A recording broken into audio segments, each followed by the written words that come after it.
केंद्रीय गृह मंत्रालयाच्या 2025-26च्या वार्षिक अहवालानुसार देशात महिलांविरुद्ध होणाऱ्या गुन्ह्यांमध्ये सातत्याने वाढ होत असल्याचे स्पष्ट झाले आहे. आकडेवारीनुसार 2020 मध्ये अशा गुन्ह्यांची संख्या 3,71,503 होती.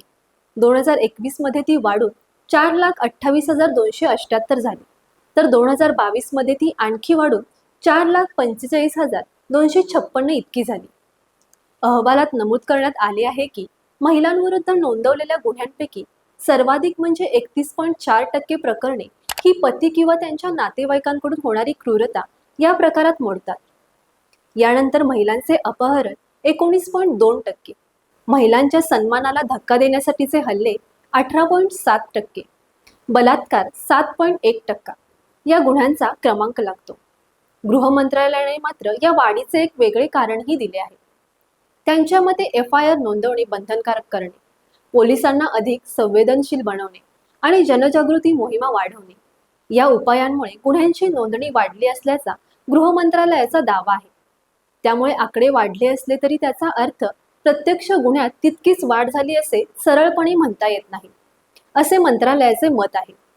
हत्या, दरोडा, फसवणूक यांसारख्या सर्वसाधारण गुन्ह्यांमध्येही महिलांचा मोठ्या प्रमाणावर बळी ठरत असल्याचे अहवालात म्हटले आहे. 2020 ते 2021 दरम्यान महिलांविरुद्ध गुन्ह्यात 15% वाढ झाली.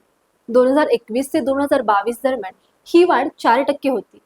2022 मध्ये भारतीय दंड संहितेअंतर्गत नोंदवलेल्या एकूण गुन्ह्यांपैकी 12.5% गुन्हे महिलांविरुद्ध होते. तसेच 2022 मध्ये प्रति 1 लाख महिला लोकसंख्येमागे गुन्ह्यांचे प्रमाण 66.4 इतके आहे. गृह मंत्रालयाच्या अहवालानुसार मुलांविरुद्ध गुन्ह्यांच्या घटनांमध्येही सातत्याने वाढ होत आहे. 2020 मध्ये 1,28,531 प्रकरणे, 2021 मध्ये 1,49,404 प्रकरणे, तर 2022 मध्ये 1,62,449 प्रकरणे. 2022 मध्ये मुलांविरुद्धच्या प्रमुख गुन्ह्यांमध्ये अपहरण 45.7% आणि पॉक्सो कायद्याअंतर्गत गुन्हे 39% आहेत. महिलांविरुद्ध आणि मुलांविरुद्ध गुन्ह्यांची संख्या वाढत आहे. ही वस्तुस्थिती या अहवालाने समोर आली आहे.